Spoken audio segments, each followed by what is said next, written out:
Iya Pak, ini MOU-nya. Penanya sudah. Penanya belum. Penanya, Penanya harus dua. aku ada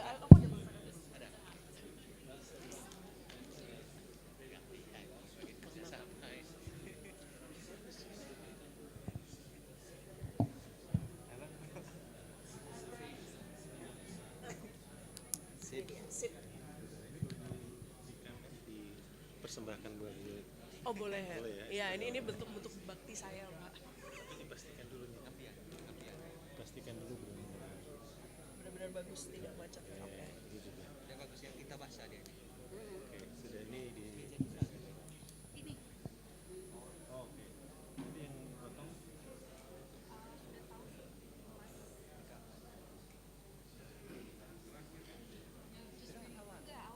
Di- Setelah sambutannya.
Udah ini kan yang buat beliau opening remarks.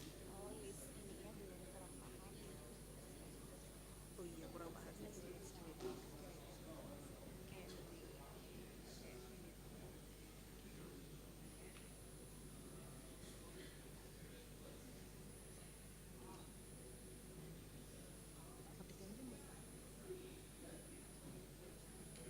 Oke, oke. Sebentar. Iya.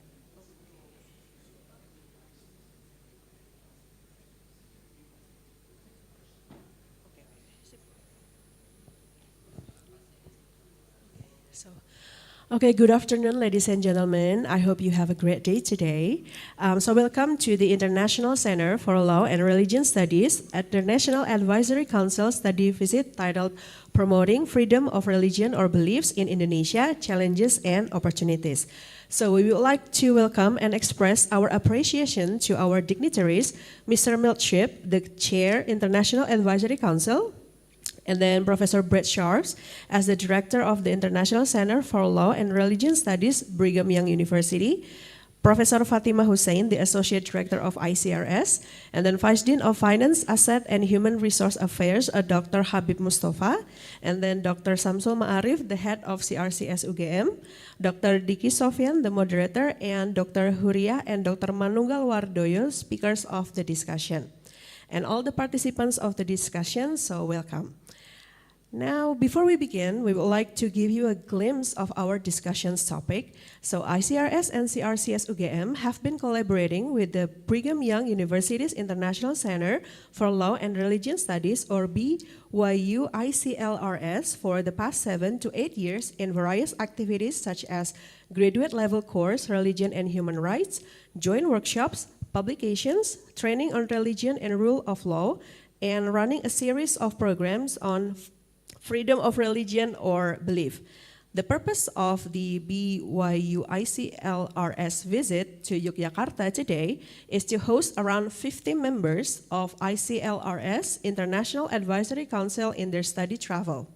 And the focus of the Yogyakarta visit will be to highlight our ongoing partnership in past conferences, teaching programs, and to showcase our jointly published book. The visit will include discussions of the master level course they developed on Sharia and human rights, scholarly background, and cases of controversy in contemporary Indonesia. And today, our agenda will be divided into two parts. So the first part is welcoming Welcoming remarks from the Graduate School, Vice Dean of Finance Asset and Human Resources Affairs, Dr. Habib Mustafa, followed by introductory remarks from the Associate Director of ICRS, Professor Fatima Hussein, on behalf of ICRS and CRCS, and then introduction remarks from the Director of BYU ICLRS IAC, Professor Brett Sharps, and signing ceremony of partnership agreements, and then group photo, and then the last one before we go into the introduction is the dance performance. So now before we begin, please for Dr. Habib Mustafa to give welcoming remarks, please.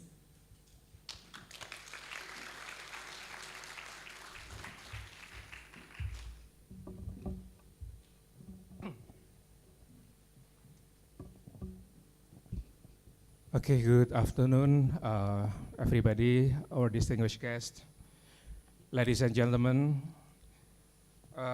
esteemed delegates from the IAC from Brigham Young University. Allow me on behalf of the Dean of the Graduate School UGM to welcome all of you to Indonesia, to Yogyakarta, and specifically to Graduate School. Apologize because the Dean is now on the way to East Java, so I hope that my attendance here will be representative and sufficient to welcome all of you.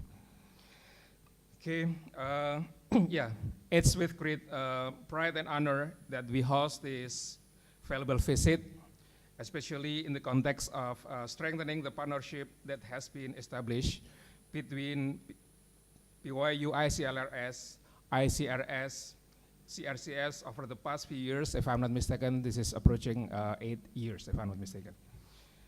According to the information I have, this collaboration has encompassed various activities, such as the organization of postgraduate courses, joint workshops, publications, and training programs related to religion and law. We are also very proud that this collaboration has resulted in various programs focusing on the freedom of religion of belief, which have impacted not only the local community, but also at the international level. And I hope that the discussion to be held on the second session this afternoon will strengthen the confirmation about those claims. Ladies and gentlemen, we believe that the effort in carrying out these activities not only strengthen our academic collaboration, but also serve as a platform for sharing ideas and enriching discussions related to the promotion of religious freedom in Indonesia, as well as the challenges and opportunities that exist. Once again, on behalf of the Dean of the Graduate School of UGM, I extend my gratitude to the IAC, BYU delegation, and all parties who have contributed to this event and also visit. We hope that today's discussion and activities will be fruitful and strengthen the existing cooperation in the future. Thank you to the ICRS and CRCS for organizing this afternoon's event. I also extend my thanks to the speakers and everyone who has supported the implementation of this event. May this event run smoothly and provide great benefits to all of us. Thank you. May all of you enjoy the event, discussion, and also the whole agenda. Thank you very much and have a nice time in UGM, in Yogyakarta, and also in Indonesia. Thank you once again.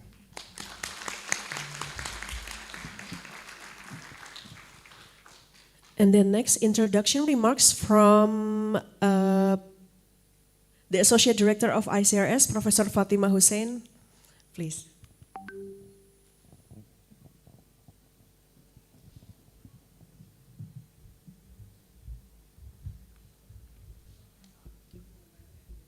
Good afternoon. On behalf of the Indonesian Consortium for Religious Studies, or ICRS, and the Center for Religious and Cross-Cultural Studies, or CRCS, let me express our sincere gratitude and excitement to the delegates from the International Center for Law and Religion Studies, Brigham Young University, for your visit today. Responding to the crisis of inter-ethnic and inter-religious conflict in Indonesia post-1998, the Center for Religious and Cross-Cultural Studies was founded in the year 2000 to provide a place for the academic study of intersection of religion and culture. This master's program has produced around 500 graduates. Following this, with the still unmet need of training the next generation of Indonesian leaders, the Indonesian Consortium for Religious Studies was established in 2006. The consortium brings together Universitas Gadjah Mada, a non-conventional state university, along with Sunan Kalijaga State Islamic University and Duta Wacana Christian University. At its founding, this consortium was unique among the world's academic institutions, bringing together multiple religious groups under one PhD program. While the consortium consists of these 3 universities, ICRS network and partners include representatives from other religious groups across Indonesia and around the world, including Hindu and Buddhist institutions, indigenous religion groups, and the non-religious. At CRCS and ICRS, we are training not only academics, but activists and religious leaders as well. Our students include pastors, priests, Buddhist monks, imams, and political and business leaders. Recognized for our expertise in Indonesian religion and culture, ICRS and CRCS were ranked 47th in the world by QS University ranking in 2022 among faculties of theology, divinity, and religious studies. Since 2021, until now, the Oslo Coalition for Freedom of Religion or Belief and the International Center for Law and Religion Studies have generously supported ICRS together with CRCS to build and disseminate knowledge on FORB. In addition, we have conducted several programs related to the issue of religion and belief, including responses to the recent development of Indonesian new criminal code on freedom of religion and belief, supported by the Embassy of the Kingdom of the Netherlands.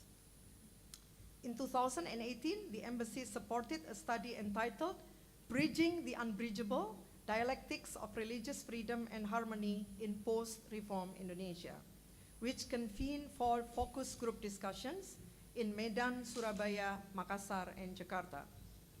We have also conducted research on religious plurality and interfaith dialogue, considering global challenges, including conflict and climate change, in collaboration with the London School of Economics and Political Science, or LSE, in the United Kingdom.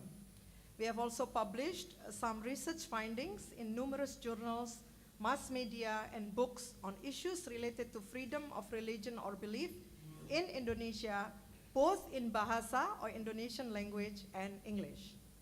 Among our publications, the book entitled Sharia and Human Rights, a course book, in which Brett Scharf also contributed a chapter, is a worthy mention because it deals with the continuous debates about tensions in the Muslim world regarding the implementation of Sharia while holding to a commitment to human rights. We do expect that our ongoing partnership with the ICRLS in particular and with Brigham Young University in general will continue well into the future. Thank you very much.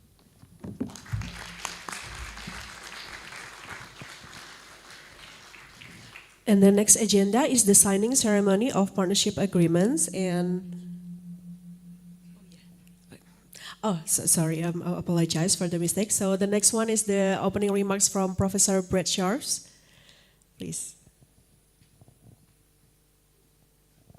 For a minute, I thought I had escaped. So, well, on behalf of the founding director of the International Center for Law and Religion Studies, Cole Durham, who is here with us today, and our dean, David Moore, who is here also with us today, and Milt and Sandy, who have organized this trip for the International Advisory Council. Let me just express our deep gratitude for being here today, not just for this event, but for what it commemorates and what it signifies, which is a long and meaningful partnership in deep and meaningful work. And that is something which is rare in the world today, and something that we're not only proud of, but extremely grateful for. I'd like to just mention two of the many projects that we've worked together on with ICRS and CRCS. It might be more than a coincidence that we also share a founding date. Our center was founded on January 1st, 2000. And so ICRS and ICLRS are siblings that have made their way in the world side by side and often in partnership together. The first is the book already mentioned on Sharia and human rights. This is a significant achievement because it collects a number of chapters both on human rights written by both foreign and Indonesian authors, and Islamic law, also written by both Indonesian and foreign authors. It also includes every chapter translated into both Bahasa Indonesia and English, and so students who learn from this course book are able to use it as sort of a advanced technical legal English course. Our goal in having the book published in both languages was to increase the confidence and capacity of Indonesians, because we believe that Indonesian voices need to be projected and amplified, not just in Indonesia, but beyond as well. And so the effort to have these materials in English is really designed as a strong desire for Indonesian voices to be promoted in international discourse. The second project I'll mention is a series of conferences that have been organized by Professor Diki Sofjan here at Gadamaja, by Paul Martins, a religious studies professor at Baylor University, and me. And these conferences have been on a variety of subjects, but last year at Oxford University, we held a conference on the founding figures of human dignity. 2023 marked the 75th anniversary of the signing of the Universal Declaration of Human Rights. And we went back and focused on the founding figures and founding movements that were significant in the drafting of the UDHR, and focused specifically on those groups and individuals' views about human dignity. And Dickie, Paul, and I organized a conference. Each of us wrote a chapter, and the proceedings were published in a significant international journal called the Review of Faith and International Affairs. And it was actually published on December 10th, 2023, which was precisely the 75th anniversary of the Universal Declaration of Human Rights. So it was our contribution to the year-long commemoration of that significant achievement for all mankind. This year in July, just a few months ago, the same three conveners organized a conference on religious perspectives on human dignity and artificial intelligence. The thesis of this conference was that artificial intelligence will be used for both good and ill. And in order to distinguish between uses of AI that should be promoted and those that should be discouraged, is the perspective of human dignity, that uses of AI that promote human dignity should be encouraged, and those that trample upon or lessen human dignity should be discouraged. And in addition to that, that religious perspectives on human dignity are relevant to thinking about human dignity itself. And this conference also at Oxford brought together a really remarkable group of international scholars, identified by Paul and Dickey, and we were able to hold a really interesting conference. And the proceedings of that will also be published in the Review of Faith and International Affairs early next year. As campers, we're always encouraged to leave no trace. A good camper carries out everything that they carry in when they go on a hike. But for academics, I think our motto should be the opposite, to leave a trace.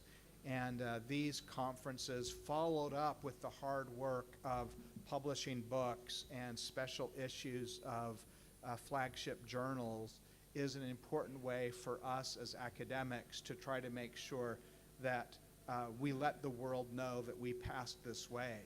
And it's a way that we can try to leave a trace. One of the things that is significant about this gathering today is it's an opportunity for us to sign memorandums of understanding that recommit ourselves to working together in ways that are meaningful and contribute to the good of the world. Once again, on behalf of our dean, our founding director, the chair and organizer of this IAC study trip, I'd like to express my heartfelt gratitude to the graduate school, to ICRS, to CRCS, and let you know that this is a partnership that we value and treasure. Thank you. And the next agenda is the signing ceremony of partnership agreements for, and then we would like to invite Professor Brett Charles, Professor Dr. Fatima Hussein, and Dr. Habib Mustafa to come forward on the stage and then do the signing ceremony, please.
And then next for the group photo, maybe the assigned photographer could take it from the stage. So we will go on this angle. So it's okay if you want to come back to your seat. I don't know, it's okay. So I need everybody to stand up. So the photographer is going to take the angle from here, right there. Yeah.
Okay, and then next you'll see these beautiful ladies for our refreshment for this afternoon.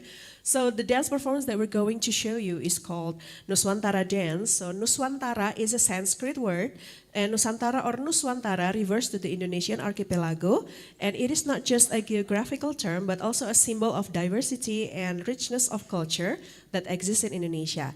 This concept describes how different cultural, historical elements, and freedom of expressions come together to form a unique national identity in Indonesia. So through this dance, we would like to introduce you to several traditional dances in Indonesia, from Aceh, North Sumatra, West Sumatra, Yogyakarta, Betawi or Jakarta, East Java, Kalimantan, Sulawesi, and Papua. And this combination of traditional dances will be performed by students from the Performing Arts and Visual Arts Studies of UGM, from Ms. Fatmawati Sugiono Putri, Tias Ambar Kurniawati, Adila Zilzal Zamani, Octavia Dwi Cahya, and Katarina Putri Handayani. So without any further ado, please enjoy our Nuswantara dance.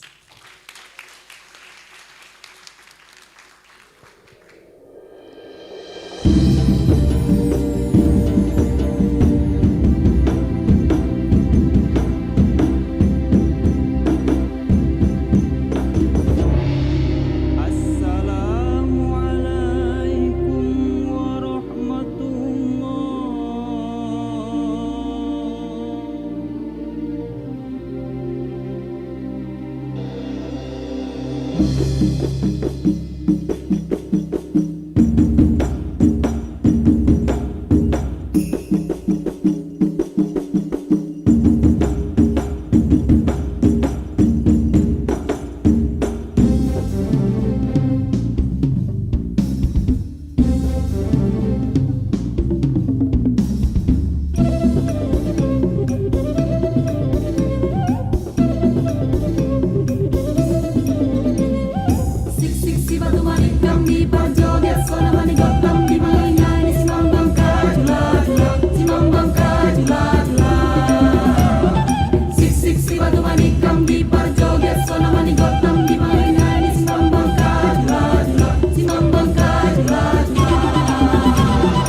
And then we're going to entering our main course for today on the second part of the agenda, which is the discussion titled Promoting Freedom of Religion or Beliefs in Indonesia, Challenges and Opportunities.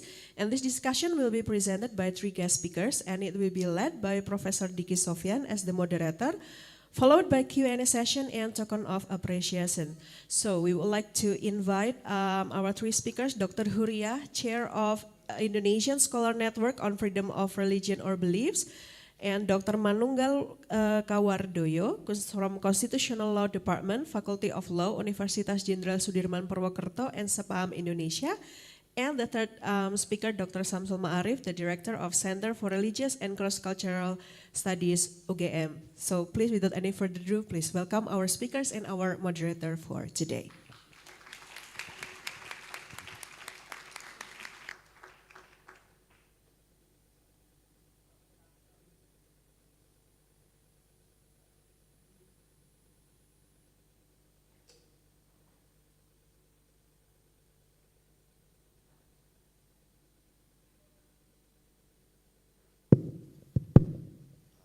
Bismillahirrahmanirrahim. Assalamualaikum warahmatullahi wabarakatuh. In the name of Allah, the Beneficent, the Merciful, peace and blessings to everyone here for your attendance. It's a hard act to follow after that dance, but certainly this is something which we've been looking forward to as well, which is to present to you some of the works that we have been doing with the International Center for Law and Religion Studies from Brigham Young. Of course, with me here, we have Brett Shaw, as all of you know, and then we have three very distinguished speakers from different institutions who have worked tirelessly with Brett and friends and us here in CRCS and ICRS. I know there's a lot of abbreviated and a lot of I's and C's and R's and S's there, but hopefully none of you will get too confused with that. So my own sort of engagement with ICLRS has been going on for almost 8 years now. I mean, personally, if you remember, Brett, we had our first special edition at the Review of Faith and International Affairs. I think it was on law and society in Southeast Asia. And I had not met Brett yet at the time. I just saw him in one of the emails. I said, okay, he seems like a good guy, you know. And ever since, we sort of, have been working together. And for the past 3 years consecutively, I've been going to Oxford with Brett and Paul Martins, to hold the regularized program on religion and rule of law, where basically we get together legal scholars and religious scholars. The assumption was that, there's this sort of bridge between legal scholars and religion scholars, which we wanted them to sort of meet halfway, and that is to learn about religion and rule of law, basically. So it's a 3-week program in Oxford, and Huria just graduated from that program just this summer. Let's give her a round of applause. And of course, we've also been working especially with CRCS, which is please don't get confused. So CRCS is a master's program belonging to the Graduate School of Gadjah Mada University. And then we have the ICRS, which is the Indonesian Consortium for Religious Studies, which is a PhD program owned by 3 universities. So Gadjah Mada University, which is a non-confessional university, and then the Islamic University of Sunan Kalijogo, and then the Christian University of Duta Wacana. So we've been at it since 2006. We have produced around maybe 64 PhDs from around the world. And we have 2 actually regular students who studied in ICRS. One has graduated. This is Pastor Mike Quinlan. Can you stand up, please? He was from Baylor, and will return to Baylor sometime, inshallah, next year. But he won't be able to leave Indonesia because his heart is here in Sumba in Indonesia, so we'll make sure that he returns here every now and then. But we also have one student also studying in our PhD program. And of course, we have other students from Colombia, India, Singapore, Vietnam, Korea, Philippines, and so on and so forth. So we are very proud of ourselves, and we work hard to sort of, build that bridge with the world, with many different universities. I think we have around maybe 20 MOUs in collaboration with US-based academic institutions alone. And not to mention the collaboration in Europe, in Southeast Asia, the Middle East, and so on and so forth. So anyways, each one of the speakers will speak for about 10 minutes, and they will inform all of us about the work that they have been doing with the International Center, and hopefully all of us will be inspired. And I'll ask Brett later on to give some additional commentaries to their presentation. I think each one of them have prepared their PPTs, so if you can just put up their PPTs. Okay, we'll start with Huria, and then Professor Manunggal, and then Dr. Shamsul Ma'arif. Yeah, go ahead. Thank you, Mas Diki. Good afternoon, everyone. I thought I would be a second speakers.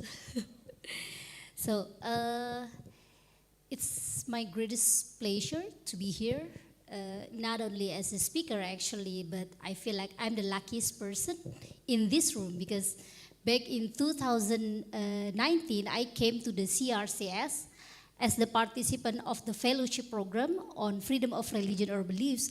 And at that time, I met Mas Ancu as my mentor. But after that, I have the opportunity to work together with Mas Ancu under the organization of ISFORB, Indonesian Scholar Network on freedom of religion or beliefs. This is also part of the follow-up and initiative program that is established by the alumni of the fellowship. And just last month, I went to Oxford, and I became the lucky participant of the fellowship on law and religion that is organized by the ICLRS.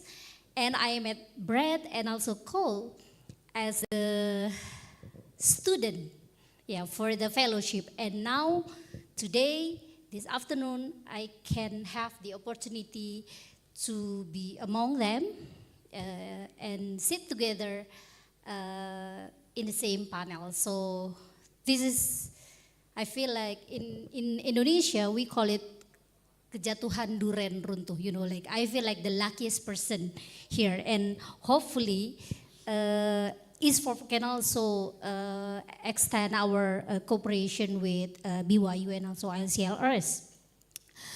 So, okay. I'm asked by Pak Zain, the director of ICRS, to talk about the politics of religious freedom in Indonesia. This is only, of course, an overview about the situation of freedom of religion or beliefs in Indonesia, but I think what is also the most important thing that we need to discuss this afternoon is about the agenda to promote and mainstream freedom of religion or beliefs in Indonesia, because this is also one of the most important issue, and a lot of people have concern about the situation in Indonesia today. I already prepared some slides. I want to start the landscape of religious freedom in Indonesia. We can see that ever since 1998 Reformation, we have an improved legal framework, and also at the same time we are witnessing the growing restriction of religious freedom in Indonesia. So it's like two sides of a coin. Yeah. In terms of the improvement of our legal framework, we can see that religious freedom has been long recognized in Indonesian constitutions. Yeah. And it is already since 1945. However, only after democratization in 1998, Indonesian government has incorporated a lot of foreign norms in national legislation and also regulation, especially after we ratify at least 7 international covenants, including the ICCPR. And also we have an establishment of constitutional court that has become a very important factor in the judicialization of religious freedom in Indonesia. So there are a lot of improvement. We never think that religious freedom can become a national commitment in Indonesia during the Suharto era, because we have been implementing the politics of recognition for a very long time. You know, differentiating between religion and religious belief, and also the government's preference toward majority religions over minority groups, and we still have this problem. However, we also have challenges in terms of the actual practices of religious freedom in Indonesia. As I said before, there are growing restrictions in which, for example, one, our constitution has also set limitation, according to the ICCPR, but we make a modification in terms of, having religious values and security consideration as part of the reasons that can justify government's restriction on religious freedom. And this is also the biggest challenge in Indonesia right now, because by making security consideration, the government tend to use securitization approach when dealing with the violation of religious freedom or treating the religious minorities. And also we do have a legacy of old governance of religion, which includes a state position as the guardian of religion, and also the state position itself as a patron for recognized religion. This is also what makes Indonesia as a country with the ambiguity of religious freedom. Yeah, we do have religious diversity. The state recognizes religions. However, the state also has an inclination towards certain religion. And also we do have problems with state's paradigm in defining and governing religion, which characterize the monotheistic state of Indonesia with the promotion of Pancasila. Under Pancasila, especially the first pillar of Pancasila, ketuhanan yang Maha Esa, the one and only God, the state make Pancasila as a coercive tool to ensure that all religions, if they want to be recognized by the state, they have to align with the definition of religion that is sponsored by the state. And it is a monotheistic religion. So for example, under this monotheism, Indonesia used to only recognize Islam, Islam and Christianity, whether Protestant and also Catholic. But for Hinduism and also Buddhism, in order to be recognized by the Indonesian government, they have to change the religion. Hinduism used to be known as a polytheistic religion, just like in India.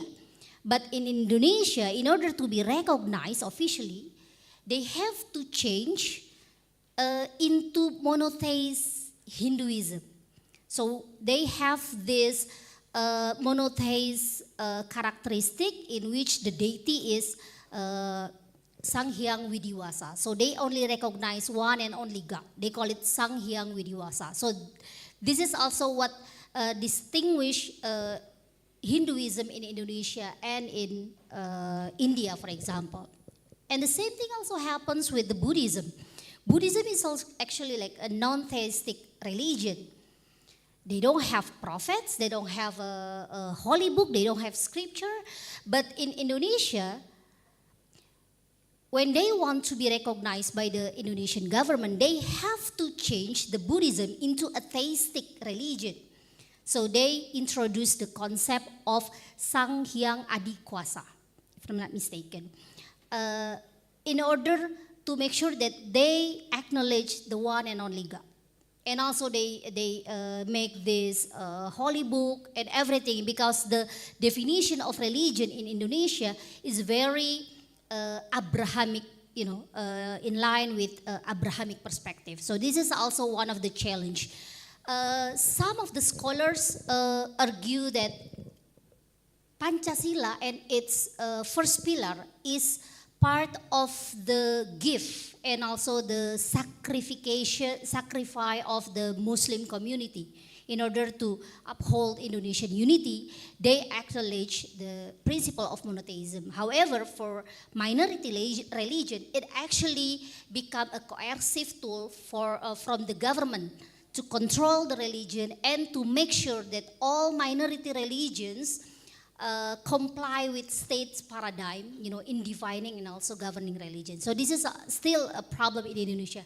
Even for Confucianism, that is acknowledged recently, in other country, we know that Confucianism is only a belief system. However, in Indonesia, in order to be recognized as a religion, they have to have God. So they embrace a new concept of deity. They make a Tian as their God, and also they have this holy book and also the holy places in order to fulfill the characteristic of religion. And that is also the reason why indigenous belief in Indonesia can never fulfill all these criteria. And that is also justify government's discriminations toward the indigenous religion in Indonesia. And we also have the problem of states policies. We have a lot of policies in religion. We have recognition policies, which defining religion and also distinguish between religion and religious belief, or what we call it kepercayaan. And also we have the policies of accommodation, in which the state accommodates certain religious norms, religious values, and even set up some institution that acknowledge religion. And also state favoritism towards certain religion and also towards certain groups. And at the same time, the state also implement the restriction and unequal discrimination. So this is the other side of the coin of Indonesian situation in terms of freedom of religion or beliefs.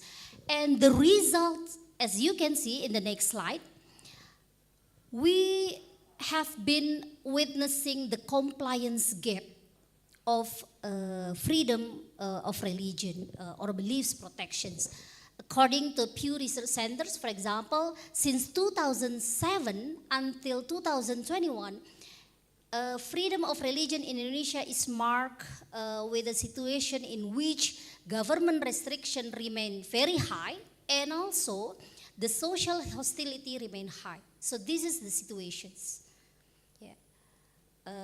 Legally, and also formally, we have a lot of improvement in the state recognition of religious freedom, but at the actual practices, state actors and non-state actors are often engaged with violation of religious freedoms, not only to minority religions, but also to the adherents of indigenous religions.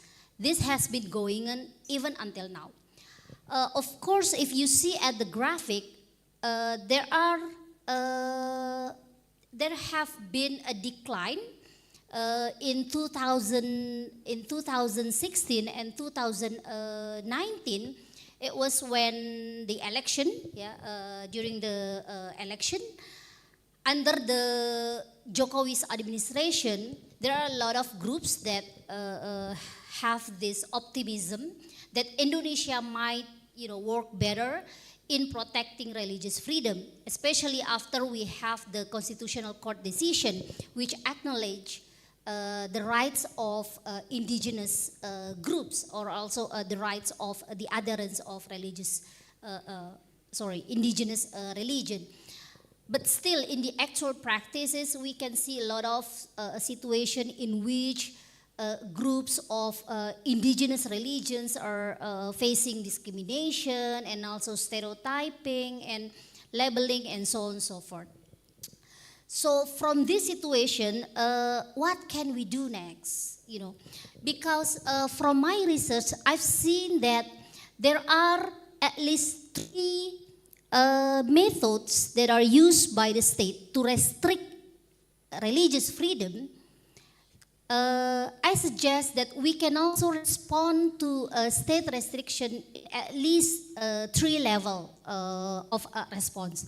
The first one, in the level of legal formal, the state used to implement discriminative regulation and also use legal and procedural approach to restrict religion. But at the same time, civil society and academics can also work at the legal formal level, in which, for example, policy advocacy is still very important, you know, to make sure that the state remain accountable, the legislative can also implement and also produce national legislation that respect freedom of religion. And also at the same time, it is also important to keep working on the judicialization of religious freedom. The issuance of constitutional court that acknowledge the rights of indigenous religion is also part of this policy advocacy and also the efforts from minority groups to make their rights to be recognized by the Constitutional Court. So this is also something that we need to continue working on. And the second one, the state also use a narrative strategy to restrict religious freedom. Yeah, they use labeling, for example, towards indigenous religion, and it's been very systematic. They use educational system. I remember since elementary school, elementary students are being taught that indigenous religions are primitive, they are not religious person, and they are not civilized. So in order to be civilized, they have to embrace religion. So this is part of our education system. And also, indigenous religion used to be associated with communism, for example, in Indonesia, because the government said that communism do not believe in God. And so does indigenous religion. So this is part of the stereotyping, stigmatization that has been going on and also influence public perception on certain religion, not only indigenous religion, but also for minority religion. Another issue is also religious harmony.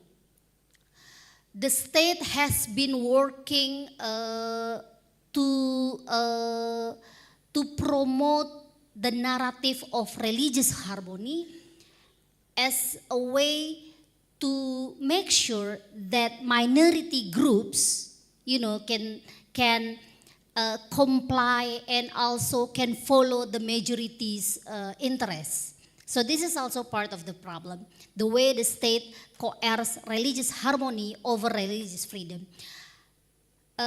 One way to respond this strategy is to work together to mainstream folk discourse and education. And I think one of the examples is what we're doing in ICRS and also CRCS and also ISFORP.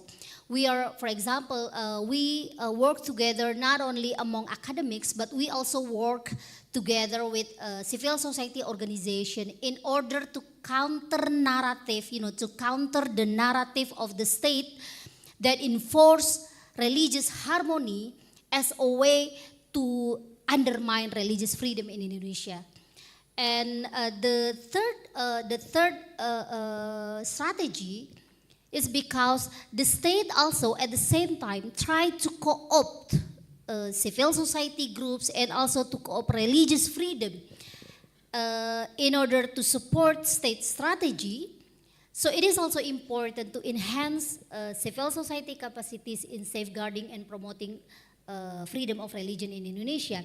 And in order to do this, it is very important for the advocates in Indonesia, and also institution and organization, including our organization, to really work together to make a coalition and to continue promoting policy agenda, to promote the bill draft, and even to some extent to defend and to resist state efforts to undermine religious freedom in Indonesia. And this is like a very long battle, and it's not easy. And I really hope, by working together, not only in Indonesia, but also among scholars in Indonesia, and also in other places, national and international collaboration is very important to make sure that we are doing something to respond state restriction, and we can continue working together to promote and also to safeguard freedom of religion or beliefs in Indonesia. With that, I end my presentation, and thank you very much. Thank you very much, Dr. Huria. Dr. Huria teaches in University of Indonesia, and she is a director of one of the Center for Political Studies there. University in Indonesia is based in Jakarta, and we are here in Yogyakarta. We've always been sort of competing between one another, but we always welcome the professors and scholars from University in Indonesia. So thank you very much for that. It's collaboration, not competition. Exactly. I like that word. All right, the next speaker is Professor Manunggal Wardoyo. He is a professor of constitutional law from Universitas Jenderal Sudirman from Purwokerto, but he also heads a center, Sepaham, which works on human rights and freedom of religion or belief. Please. Thank you, moderator. Good afternoon, everyone. I know for most of you still in the morning in US, yeah. Still yawning like me. I just arrived from Purwokerto, like 150 kilos by train, but let's do the best for this afternoon, okay? My presentation will be freedom of religion or belief in Indonesian higher education. Next. So I think I will only continue what Huri just said, especially in human rights education in our country. We'll be discussing 4 topics. First is protections of freedoms of religion and belief in the Constitution. Do the students know about the protection? And the second is in the higher education. And the third, problems that arise. And the last one will be conclusion and recommendations. Yes? In front of you, I have written human rights and in the Indonesian Constitution. I won't be explaining all the legal norms and rules, regulations, decisions. It will be boring, but all of the norms, legal regulations in the People's Consultative Assembly resolution, in the constitutions, I should say all of them has been known to the students. Students before they entering the university, whether to Faculty of Law or other faculties, they have already learned that since elementary schools. So if you ask, do Indonesian students know about freedom of religion? I would say yes. They have learned that in the elementary schools, that everyone has the right to have religion, yeah, to adopt religion, etc. That's the situation. So basic knowledge they have, they already have. And the next. And but besides all the regulations and norms, we have state policies on religion and freedom of religion and belief. Huri has said about that actually before, about the policies, about the recognition policies, about the myths that developed by the state. But I've written at least 4 points there. The first is Pancasila, or 5 principles as the state ideology. In a political perspective, I've ever read that it is a bit awkward, yeah, that state has ideology. But let's put aside that discussion. But in Indonesia, we have a formal state ideology, which is Pancasila. Panca means 5, sila means principles or pillars. Yeah? And the first pillar of it, the first principle is belief in God, ketuhanan yang Maha Esa. This belief in God is commonly interpreted by the state as to be the justification, as a legal basis, a moral basis for you to be religious, to have religion, to be believe in God.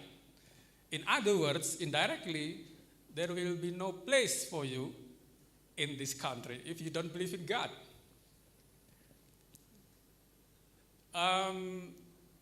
That's a problem if we use the perspective of freedom of religion and belief, since we know that Article 18 of the ICCPR explicitly states, especially in the general comment, that to have religion or not is part of freedom of religion, including freedom not to profess any religion. And then long period of recognition policy still linger. Long period of recognition policy. It is commonly believed by the people, especially students, even lecturers, that in Indonesia we have only 1, 2, 3, 4, 5, 6, 7 religions. So if you choose other religions than that formal, then your religion is not recognized. Then you need to convert in order to be recognized. Otherwise, you have the consequence, legal consequence, or societal consequence, that you are not recognized by the society or by the legal norms. And that's a problem. During Abdurrahman Wahid, Indonesia recognized two more religions, Jehovah's Witness and Confucianism. Yeah, that's to some people good news. Yeah, but from a freedom of religion and belief, actually the state has no option but to recognize any religion, and has no option to recognize whether you choose to be religious or not. That's the problem. Yeah. So to some people, they are happy with the additions of 2 more religions, as a formal religions, but I think from a freedom of religion and belief perspective, that's not really happy news. Yeah. Since if you are just a bit outside the 7 religion, then you will not be recognized. And the acknowledgement of the traditional faith through decision of Indonesian court. Yuri has said this before. Followers of indigenous faith can leave religion column blank. Okay. And I would like to take you to the situation in higher education, especially in the law schools. I teach in the Faculty of Law. In the curriculum, especially in the Faculty of Law and actually also other faculties, there are at least 3 courses or subjects that deals with freedom of religions or belief. The first is Indonesian constitutional law. It is of course compulsory, obligatory for you to take that course in the Faculty of Law. And also Faculty of Sharia, usually in Islamic universities or religious-based university, and in Department of Public Administration, Faculty of Social Sciences. Yet, Indonesian Constitutional is not part of other faculties. If you learn machine, what you call it, architecture, then you won't be learning about the Constitution, and you will not be learning about the human rights provisions chapters in the Constitution.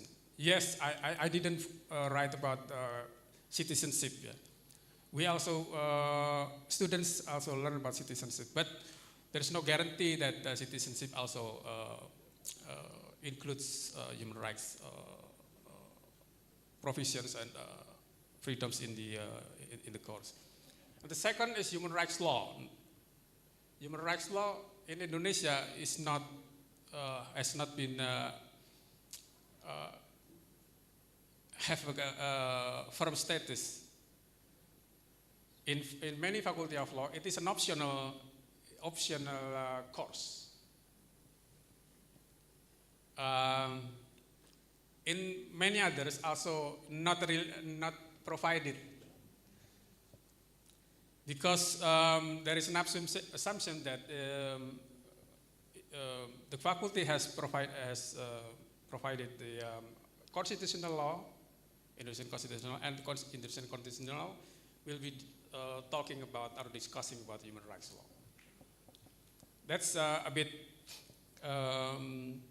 problematic, because human rights law also encompasses not only domestic laws but also international aspects of human rights laws, international principles and standards. And international law also compulsory in faculty of law, but rarely international law dealing with human rights also. Usually they will be talking about treaties and ways to end conflicts, humanitarian law, things like that. Okay, and then the next. And the problems, I will giving you the depictions of the problems that at least I observe and in the last 25 years as a human rights teachers. Human rights is relatively new in Indonesian legal education. Relatively new because, we just also entering a relatively more democratic situations after Suharto, which is, like a quarter century. But the new atmosphere, the political changes after Suharto was not followed by the improvement or additions of human rights in the curriculum. We have instruments, improvements in instruments, as Uri said. We have provisions of special chapters in the Constitution of Human Rights. We have People's Consultative Assembly's resolutions on human rights. We have new law on human rights in 1999, only a year after the resignation of Suharto. But in the curriculum, there is no changes. And then even in law schools, human rights law is traditionally put under the Department of Constitutional Law. So as I said earlier, that rarely students will learn about international aspects of human rights, international instruments, and talking or discussing human rights only from domestic laws. The problem usually about the interpretations of domestic interpretations, Asian values, things like that. You know what I'm saying? Myths created by the government of the state. And then as a consequence, human rights and freedom of religions views and understood only from domestic laws, lack of international aspect to understand the human rights provisions. Like we have freedom of religions, not only freedom to have or process religion, but what is freedom to manifest religion? Is it can be limited or not? Cases are actually everyday life, like the use of loudspeakers in the worship places, rumah ibadah, the place to pray, mosques, became debate or unending debate whether they can use the loudspeakers or not, whether they can, during the sacrifice of Islamic ritual to, what you call it, kurban, can we execute ourselves without, interfere of the state authority to check the health of the cows or the sheep before you, sacrifice, and so on and so on. And state paradigm such as Asian values. And then the other problems, human rights curriculum and expertise is still not well developed. Yeah. If we talk about education, we assume that we should upgrade we should have the right teacher for the students, the right expertise. Yeah, not one for all. I can cook nasi goreng for you. You want some steak? I can do that also. You know, you want curry? Yeah, I can do. No, there is no expertise for that. So no master degree in human rights law in Indonesia that specializes in human rights law. But if you ask master degrees in criminal law, constitutional law, private law, then we have a lot. Yeah. But if you are interested to study about religion, you don't go to law schools. You go to Pak Ancu's school, which is CRCS. And I'm not sure whether CRCS also put the legal aspects in the the legal aspect, because at the end of the day, problems will face law. Problems, all that we discuss, all that we concern, at the end of the day, the solution or the way out is in the law. And then next, maybe. Yeah. Other problem is that lecturers often still hold state-centered paradigm on human rights. Like me teaching human rights, but before students came to my class, they have learned human rights from other lecturers who have different paradigms on human rights. They were taught by lecturers who have Asian values paradigms. They have learned religion course, because studying religion is obligatory in Indonesia. So if you study here in undergraduate study, you need to choose whether you study Islam, Catholic, or Christianity. Oh, I'm worshiping a tree, banyan tree. Then you can join Islam, maybe the Islamic class. And then in that class, usually or often other paradigms that different from human rights perspective prevails, and that's causing problems in the class and in the understandings of human rights principles. And legalistic approach in legal education, law as it is. Students usually taught law as it is, not trying to criticizing the law, criticizing the norms. That's why I joined the fellowship 4 years ago in 2020, because I was so, what you call it, kepo. I was penasaran apa? Penasaran. I was curious about the requirement of a valid marriage in Indonesia. So, next. Yeah, this is the topics of my fellowship mini project. I try to investigate with the provisions of Indonesian marriage law. So, a marriage is valid if it is performed according to the religious or belief. So, if you don't have religion, then you will not be having a valid marriage. Yeah? Okay. So you will not be possible for you to have a mortgage, for example. Can you do marriage? Yes, of course, according to religious belief, but you don't have state recognition. And some people, they still don't agree, disagree, or swear at you because you do, even if you do according to religious teachings. So legalistic view, one ought to have a religion or believe to have a valid marriages, otherwise they will not have a valid marriage. A valid marriage is a privilege in my research that for those who have religion. And then debates over whether interfaith marriage is legally possible. The debate, yeah. Several months, a year ago, if I'm not mistaken, a court in Surabaya decided that interfaith marriage is possible, and then caused controversy, including in our faculties. I read from the WhatsApp group that the lecturers of marriage law said that that's not possible. That's not according to law, Indonesian marriage law. That should be null. That can be. So you can imagine that even among lecturers, we still have problems from a human rights perspective. And I think,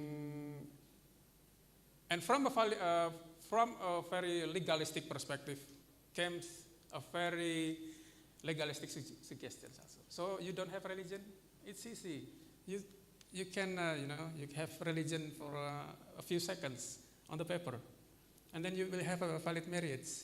And then after that, you can back to worship the trees, or the cats, or Satan, etc. That's the easiest solution. That comes from the university. Okay. Then next, I think, yeah. The impacts, because human rights, including freedom of religion or belief, is understood heavily from a domestic law.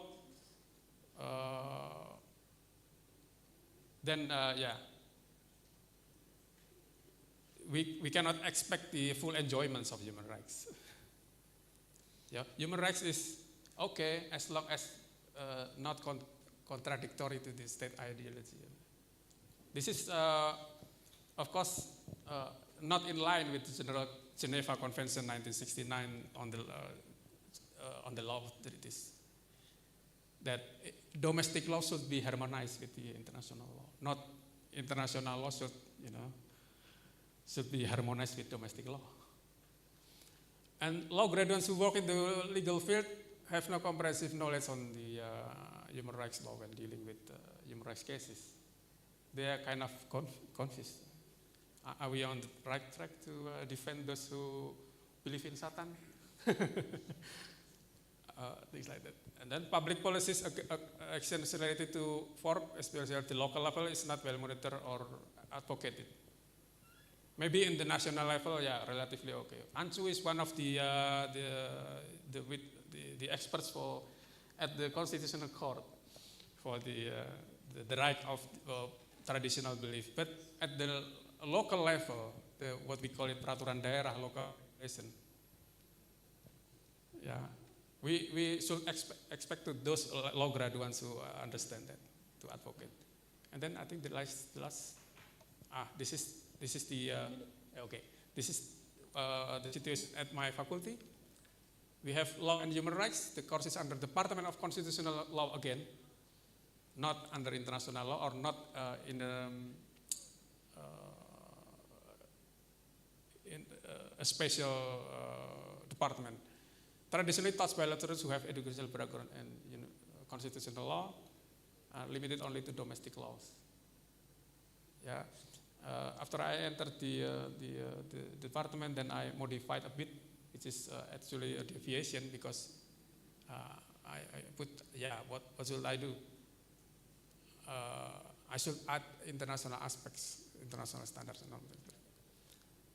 And then the last, hopefully, human rights law education in Indonesia, including FORB, is still very limited, mainly to students of law faculties, and dominated with domestic laws.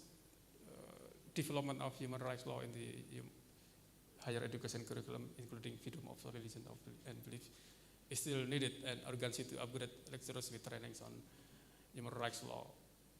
Okay. The very last, sorry, recommendations. I think we need to improve the human rights related subjects with international instruments, upgrading lecturers with human rights law, and approaching teaching not only legalistic but also critically assess the law, because the law can also be wrong. And then synergies between universities, religious studies and legal studies, for example. So institutions like CRCS, ICRs should also in cooperation with law people. Yeah, usually we are still separated. As a fellow, I think I was only one or two, while 15 more, 18 more are from Islamic universities, religious universities like that. Not from Faculty of Law. Okay, thank you. The last, next. Thank you very much, Professor Wagoya. There's been a lot of talk about the ICCPR. For those who are unfamiliar with the field, the ICCPR is the International Covenant on Civil and Political Rights, which was ratified in 2005 in Indonesia post-Reformasi. Yeah, so thank you very much, Professor Wardoyo. The next is Dr. Shamsul Ma'arif. He is known as the director of CRCS, but to most, he is a prophet of the indigenous religions here in Indonesia. That's why he has a long hair. I think he is one among the very few long-haired professors in Gajah Mada University. So, Mas Ancu, go ahead, please. Thank you, Mas Diki. Okay, while you're saying that, so let's do this. Oh ha, oh ha, oh ha. Hope the universe has a blessing to all of us. All right, thank you very much. So for now, continuing what was being discussed by our speakers, I'm focusing on a specific issue, indigenous religions, to show how we work on human rights, especially on freedom of religion or belief. Next slide.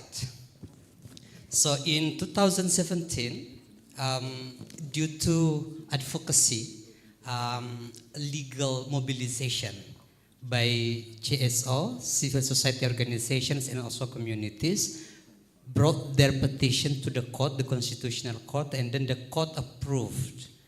And the decision of the court saying that religion, and this is to continue the discussion, religion has no legal consequence if it doesn't include indigenous religion, kepercayaan. So there was a breakthrough for Indonesian governing religion. Indigenous religions was recognized at that time. And so from 6 religions become many religions, 100 religions. But following that constitutional court, in our ID card, in Indonesian ID card, we have 2 different.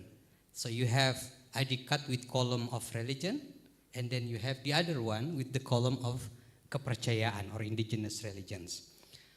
What we learned from that, so the constitutional court from our advocacy, the way we work with civil society organizations and also some academics and also communities, is that the constitutional court decision was a result of legal mobilization. The way to work on human rights, to promote, is also to work with the legal mobilization. And soon it becomes a decision, it becomes legal opportunity for further legal mobilization. That's how we understand the process. And so understanding the constitutional court decision as a legal opportunity, the way we think now, the freedom of religion or belief is more extensive. So we extend the meaning of it technically and conceptually. So technically, we are also playing with word. Kepercayaan, it's my arbitrarily actually calling kepercayaan as indigenous religions. There were many terms used before, but for me working with with international engagement on FORB, we call them indigenous religions. And by claiming indigenous religions, technically speaking, we have 2 different groups. Kepercayaan which are mostly in Java, and also masyarakat adat, indigenous people, which are mostly outside Java. So we have groups to refer for that. And in order to make that technical strategy effective is to reconceptualize the concept, the FOB. And so through which we could now also think of including the land-based religiosity as part of the religion. I was involved last year in Brett's conference and Mas Dikis, and I was writing about human relational dignity. I was referring to indigenous people's concept of human dignity, which is that human dignity is relational. Human dignity is only meaningful if it relates to their territory, to their land, to their forest. And so what we are offering to extending FOB as a concept is to also accommodate the way to understand the way indigenous people understand human dignity, and also the way they understand their religiosity, relational dignity. So their dignity, human dignity, individual dignity is very significant, but it is only, again, meaningful if it relates to their territory, their lands. And this constitutional code provides or facilitates the reconceptualization of folk. And I think this is what I think we could also contribute to the, not revisiting, probably revisiting, but making folk as work in progress. Because even in international law, as these instruments, indigenous religions have been also excluded until now in many countries. So bringing this into context, into discussion, the constitutional code provide us the opportunity, to extend, to make us an extensive concept for folk. And so learning from that, what we have still see as shared by our friends, challenges, but also opportunities. If we see the way the state provides services for indigenous people or followers of indigenous religions, the way then we could understand the rights being granted in the Constitution is that right is not absolute. It is granted in the Constitution, but not automatically implemented. It's not absolute. It is litigious, meaning we could only get it, achieve it, or have it if we struggle for it. And so for that, we need to work with the states apparatus, government's apparatus, to make it effective, to make the rights being implemented into the everyday life. And we still also see some protests from the public, especially after the constitutional decision was announced. Many public leaders refused that, didn't agree with that. Kepercayaan in the indigenous religion would never make it as religion. We still see that. And also social exclusion, we still see that. And also misrepresentation by the academics, as you said too. We have seen the way religion has been studied, have been privileging the majority religions, have been privileging Christianity, Islam, Hinduism, and Buddhism, world religions. So we also need to work on that, the way the academic, understand the religion. And so what we are doing is basically engaging the academic to revisit the religions, for us to engage freedom of religion or belief. Next. So to see what is like right now, the sociological group, the mapping of the sociological group, what we see is this. We have religious followers, we have kepercayaan indigenous religion followers, and also indigenous people, adat, cult terms. So these are the terms we are dealing for us to make freedom of religion or belief be effective. We need to use this or engage this as a way of also, I think, vernacularizing folk, making, our current situation into being engaged in the international concepts. Next. And in response to that, what we have been doing together with ISPOP and friends from many different, through the fellowship, specifically for indigenous religions, we have 3 things to work on, engaging the problems, challenges that we have.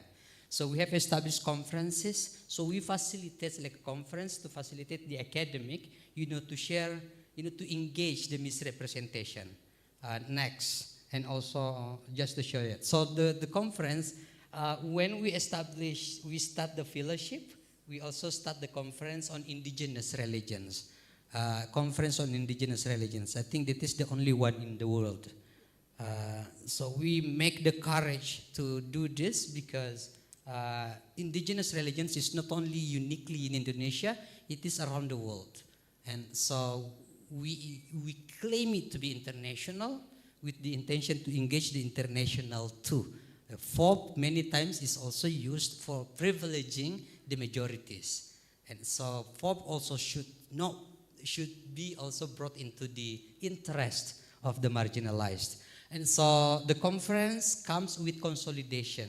When we do the conference, engaging the academics, the researchers, and also state apparatus, including communities. So the way we organize conferences are unique. It's not just for academics, but also communities coming to perform their, side events, to directly facilitating a direct encounter between academics and also the people. Next, we have also engaged directly the communities to be part or engaging the public and policy discourses through online forum. So soon the pandemic hit us, it offers us also opportunity to rethink and bring the people, the indigenous people, to directly engage the public engagement for them to share.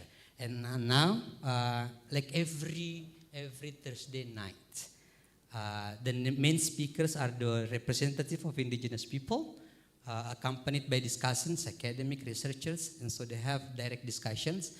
And now we come to also engage other vulnerable groups. They are vulnerable groups, and we also engage others. Like as you see, now we are engaging the transgender people, to share, to talk about FOP, to talk about democracy. We also engage the disability people, the vulnerable groups. And so among the way to see FOP for us to engage is to use the perspective of the vulnerable groups. Religions, the way it is governed, have been affecting their life. Next. And then we have also initiated School of Indigenous Religions. We make a pilot project here in Jogja, and the way we try to, what we have been working with the people, indigenous people, is to use their methodology, use their knowledge as the material for, for the school, and how to use their teaching, their knowledge, their cosmology as the basis for everyday life. And then what we come to is, to come to do even like creative economy, engaging the politics, the economy, and so people are doing that, and we are learning from that. So those are the ways, strategies that we have been doing as a way for us to engage FOP to the communities, bringing or creating intersectoral collaboration for interrelated issues which involve directly the community to be part of the discussion, the debate. I would end to that. Thank you very much. Thank you very much, Mas Ancho. And so by now we already have 80 graduates of this school on FORB over the years. And just before I give the mic to Brad, if you're interested in the fellowship for the freedom of religion or belief, we have this leaflet outside if you haven't gotten one.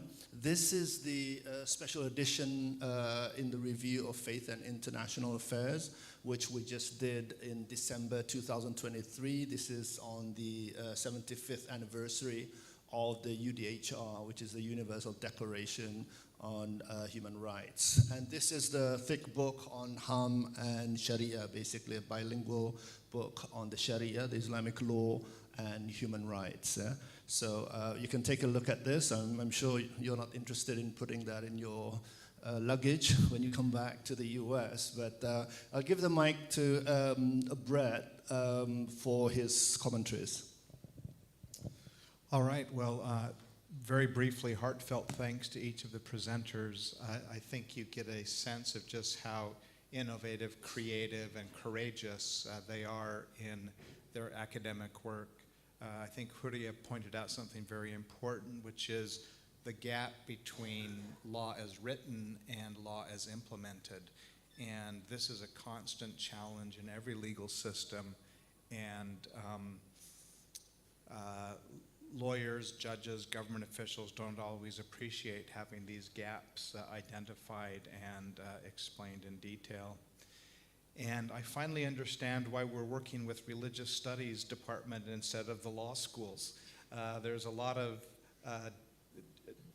distance that still needs to be traveled for the law schools to get beyond sort of the domestic law perspective and what you were describing as the sort of very academic and legalistic perspective rather than the critical perspective. Where I went to law school, there was the opposite criticism. All we did was criticize, and we never learned what the law actually was. So you can actually go too far in either extreme. but developing those capacities of critical analysis, and in particular, holding our domestic laws to the standards of our international law commitments is really important. When you were making your presentation, I had a recollection of a moment I had right here in Jogja at this university, in this building, where I was teaching about international human rights law and freedom of religion and belief. And a student raised her hand and very accusingly said to me something like this: international human rights law is really nothing more than powerful countries imposing their will on less powerful countries, right? And I said, well, what do you think about the plight of the Rohingya, which is a Muslim minority group in Myanmar, which is a Buddhist majority state? And instinctively she answered, it's outrageous, we must stand against it. And I said, well, exactly. That is a powerful nation with 180 million people trying to impose your views and will on a much smaller nation with a different religious background. And this has only happened a handful of times in my teaching life, which is perhaps a little sad. I felt as if a light bulb went on, and suddenly there was a recognition that yes, it is legitimate for us to be concerned about holding ourselves and each other to the international law commitments that we have made ourselves. And Samsul, as you were speaking, it reminded me that all of the officially recognized religions in Indonesia are foreign religions. We have Islam, which of course comes from the Middle East and the Gulf states. Buddhism in Indonesia was mostly imported from China, Hinduism from India, and then Catholicism, probably mostly from Italy, and Protestantism, probably mostly from the Netherlands, with its 350-year history. And it's interesting how deep and persistent the indigenous faiths and faith traditions have been. And I think one of the ways of promoting freedom of religion and belief for all people in Indonesia is exactly what you're doing, which is noting this gap between the treatment of indigenous faiths and foreign faiths. And so I commend you for, each of you, for the really interesting and valuable work that you're doing. And just know that you have interested observers and supporters and partners here eager to continue to work with you. Thank you.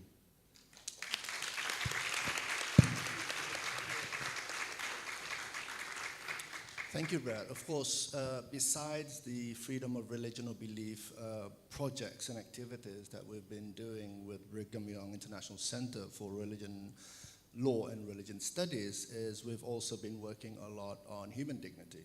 Of course, it started off with the Punta del Este Declaration on Human Dignity for Everyone, Everywhere.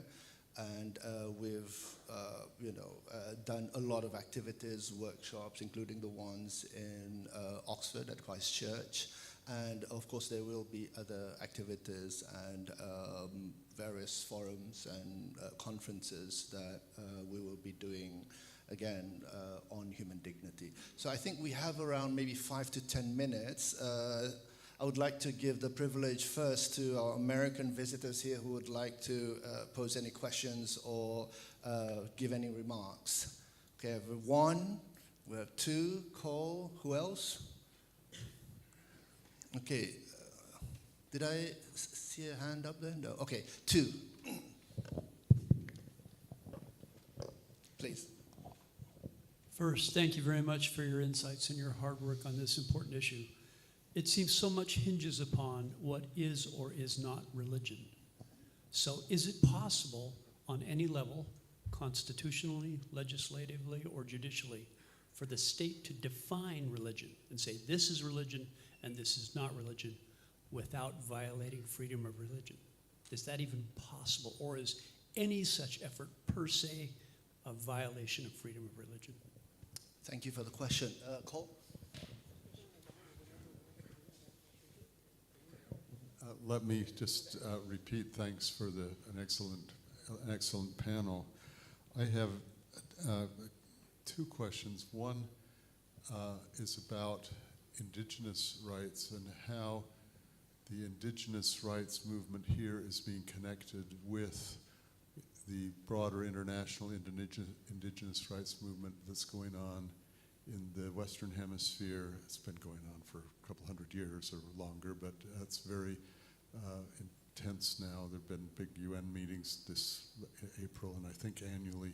So just a question about how that sort of broader movement is impacting here. The other question is a more technical one. It's easy to talk about how international religious freedom law should apply, and then it's easy to say that the state law isn't responding.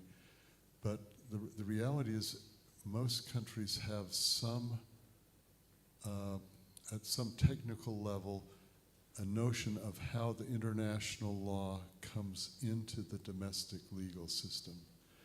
And it's quite different in different countries. I just wonder if, leaving aside the difficulties of sort of theory and practice and how difficult it is, what is is there a legal concept of the extent to which, to what extent can a domestic judge invoke international religious freedom law? And if so, how does he do it? Can he just quote the ICCPR, or does he have to, or is there some statutory rule about how international law comes into the domestic system? Thank you very much, Cole. Masancho, I know you've been involved in the sort of pushback toward this whole sort of redefinition of agama or religion, yeah? More specifically with the Minister of Religious Affairs himself. If I'm not mistaken, this was right before the pandemic in 2019. Would you like to respond to that? And maybe all the rest, maybe 2 minutes each, yeah? Thank you. Yes, the state wanted. The officials even asked for them to recognize the non-recognized religions yet. They asked, give me a definition. And so I could recognize Baha'ism, Judaism. They couldn't find it. But yeah, is it possible? I think the state doesn't need to have a definition. Because, and that is what we basically have in the Constitution or in the Constitutional Court. They don't define religion because the way the Constitutional Court explained that, the definition is by the people. So if we follow the Constitutional Court decision on the explanation of what religion is that anyone who claims that I have a religion, the state has the obligation to recognize it without the definition. So I think that is also so happily or thankfully that the state cannot make a definition, and so they should not make a definition for a religion. And so for the right of indigenous people, I hope that answers your question or responds a little bit. Maybe other friends may add to that. One response to the indigenous, international indigenous movements, what we are doing, focusing on FORP, is basically to contribute to that movement. Indonesian indigenous people movement is very aligned to the international one. And the reason why they use or they translate Masyarakat Adat, which is the Indonesian one, to be indigenous is to basically align to the international movement. So they have been working very much. Now, we are working on making FOP also effective for them because some cases in Indonesia, among the reason why they are marginalized or their lands are taken over because of religious issues. And so we also offer freedom of religion as a tool for protection of indigenous people from being expelled for environmental exploration, for natural resources exploitations. So among the things that we have advocated is to make a regulation that could protect rituals in a sacred sites. So sacred sites in this context may be also protected under the concept of religious freedom. So we contribute to that, to the international movement. Thank you. Thank you very much. And as far as I know, the Indonesian government is always very sensitive toward the word indigenous, because that then would relate to the indigenous rights, especially with people in Papua, or the easternmost province of Indonesia. Huria, 2 minutes, and then Professor Wardoyo. Yeah. The short answer would be impossible, I think. Well, even though when we talk about the way the state always has its way to control the religion, including by, making a very narrow interpretation and also narrow definition. Some scholars argue that there are several legal documents that explain about how the state defined religion. For example, we do have People's Assembly resolution in 1960 and also 1978 and also in 1966 that define religion as religion is defined as something that has a holy scripture, a prophet, and also affirms the oneness of God. So based on this definition in the legal documents, the government implement the policy of recognition. Only if you can fulfill these 3 criteria, then you can be officially recognized by the state. However, some scholars also argue that there is no legal document that really mention about state definition of religion. However, in the document of People's Assembly resolution in 1966, the government state that there are recognized religion in Indonesia, which is Islam and also Christianity, Hinduism, and also Buddhism. So this is also become the legal basis and also the interpretation of state actors in defining whether a certain belief is called religion or not. So in this sense, what I also want to note is even though in many literatures, religious freedom always recognized as legal norms and also as an international norms. In Indonesian context, religious freedom is more like an arena which is always contested and also negotiated between state and society and also between majority and minority. So this is also makes the landscape of religious freedom in Indonesia is very dynamic between restrictions and also struggle. Minority groups always have to struggle and also assert their religious freedom. And the state actors and also majority groups always try to monopolize and also to control the definition and also to control the extent of religious freedom that can be enjoyed by all citizens. So this is like an ongoing struggle in Indonesia, not only in terms of legal norms or how it is adopted by Indonesian laws, but how in practice it is always, competed among groups and also between state and society. I hope that answers your question. Thank you. Thank you very much, Dr. Huria. Dr. Wardoyo. Thank you. I will ask them. Huria and Ancu said that it is not possible for government or state to define religion. I would say it is possible for government and state to define religion. It is not only possible, but it's already done by the government that they define religion. That they define that 1, 2, 3, 4, 5, 6 religions. That are religions. We already face that, and we still face that until today. Government defined that religion is 1, 2, 3, 4, 5. So freedom of religion, government also have defined freedom of religion, means that you need to believe religion. You ought to take compulsory subject in the first semester, religion. So if you think that you have freedom of religion, but you choose not to have religion, no way. You still have to take the course, otherwise you won't be getting the degree. You will never be a Bachelor of Law. So the state already defined religion. So the question is not whether it is possible or not. Yes, of course, that's not possible. What is legal is not necessarily just.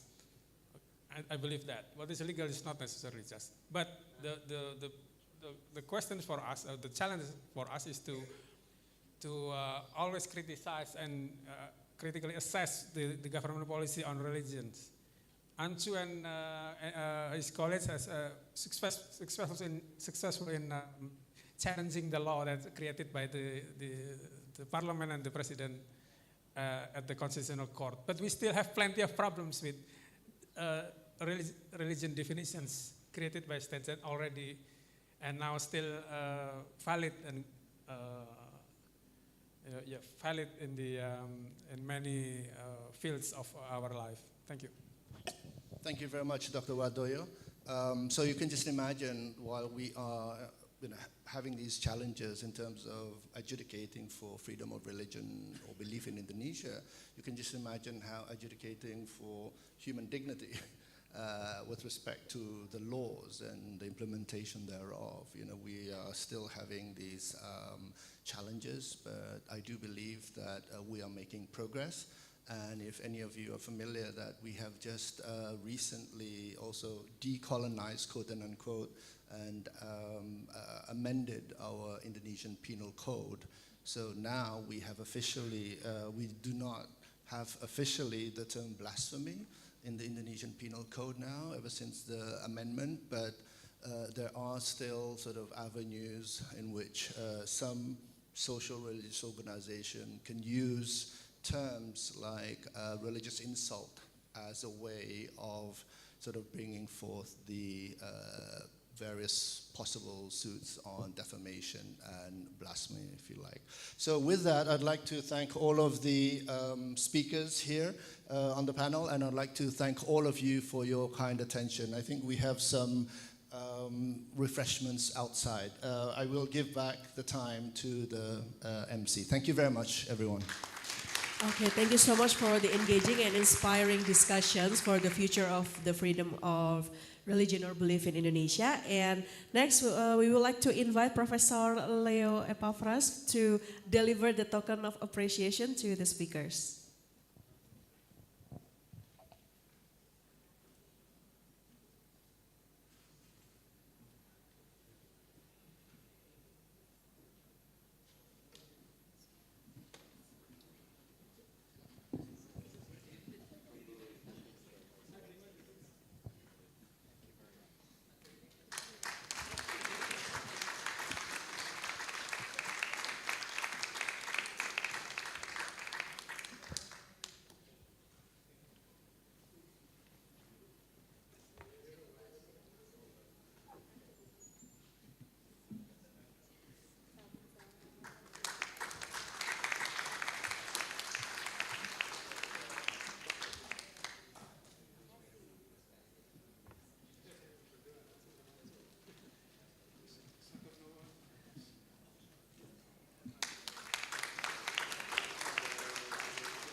Okay, thank you so much, Professor Leo. So this is the end of our session for today, and we thank all the delegations and participants for attending this event. And please kindly enjoy refreshments outside. And we also provide vegetarian and gluten-free menu outside on the separate table and sections.